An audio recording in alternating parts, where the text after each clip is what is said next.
नमस्कार शेतकरी मित्रांनो, मी अशोक तोडकर हवामान अंदाज. बांधवांनो, राज्यामध्ये कालच्या लाईव्हमध्ये सांगितल्याप्रमाणे तसेच सतत सांगितल्या असलेल्या माहितीनुसार आपल्या तोडकर हवामान अंदाज.com वरती देखील पूर्वकल्पना आपण दिलेल्या मेसेजनुसार वातावरणामध्ये चांगला बदल देखील झालेला आहे. वाऱ्याचा जोर देखील सकाळपासून बऱ्याच भागांमध्ये वाढलेला आहे. त्यामध्ये सर्व प्रकारच्या पश्चिम महाराष्ट्र, दक्षिण महाराष्ट्र, विदर्भ, मराठवाड्यातल्या सर्व जिल्ह्यांना हे वाऱ्याचा जोर जाणवत आहे.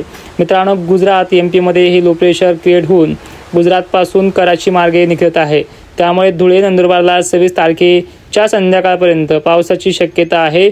मात्र जालना, बीड, छत्रपती संभाजीनगर, परभणी, पूर्व विदर्भातल्या सर्व जिल्ह्यांना वातावरण हे मोकळीक देणार आहे. एखाद्याच ठिकाणी किंवा 2-4 ठिकाणी पाऊस पडला तो पाऊस सर्वदूर घरी धरला जात नाही.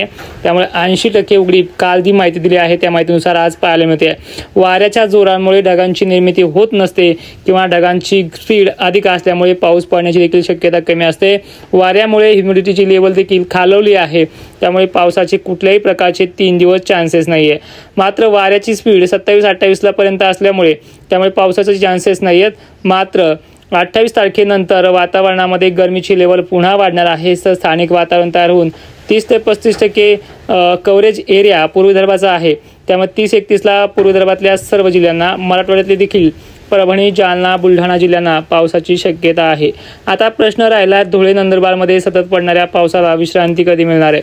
मित्रा, 26 तारखेला संध्याकाळच्या वेळेला पाऊस होऊ शकतो. मात्र जो प्रभाव आहे, जो मुसळधारपणा आहे तो आजच्या डेटला कमी होणार आहे. कारण की वाऱ्याची तीव्रता तुमच्या भागामध्ये खूपच जास्त प्रमाणात टिकणार आहे.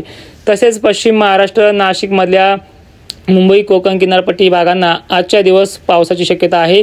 उद्याच्या 27 तारखेपासून याच्यामध्ये 50 ते 70% कमी फरक पडणार आहे. जवळपास 10 ते 15% भागांना पाऊस होऊ शकतो. बाकीच्या शेतकऱ्यांना कामे करण्याला संधी मिळेल. मात्र वाऱ्याची तीव्रता अधिक असल्यामुळे महाराष्ट्रातल्या कोणत्याच जिल्ह्यांना फवारणीसाठी योग्य वातावरण देखील वाऱ्यामुळे नाही आहे. उर्वरित ठिकाणी शेतकरी वाऱ्याच्या जोरावर देखील फवारणी वगैरे करू शकतात, पण योग्य वातावरण नाही आहे.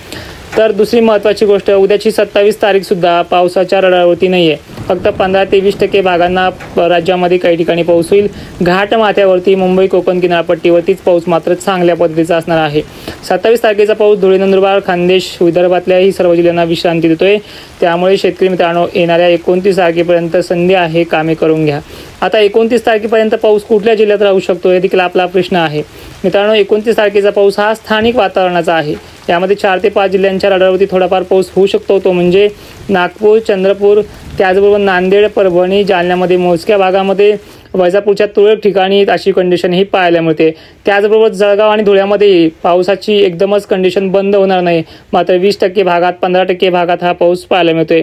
आजच्या या शॉर्टकट व्हिडिओमध्ये मित्रांनो एवढंच. काही प्रश्न असतील तर आपल्या तोडकर हवामान अंदाज.com या वेबसाईटला गुगलच्या मार्फत तुम्ही सर्च करून जाऊ शकता.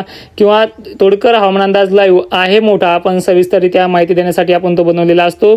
त्यामुळे तिथेही संध्याकाळच्या 8 किंवा 8:15 नक्कीच येऊ शकता. ठीक आहे मित्रांनो, धन्यवाद सगळ्यांना. जय शिवराय.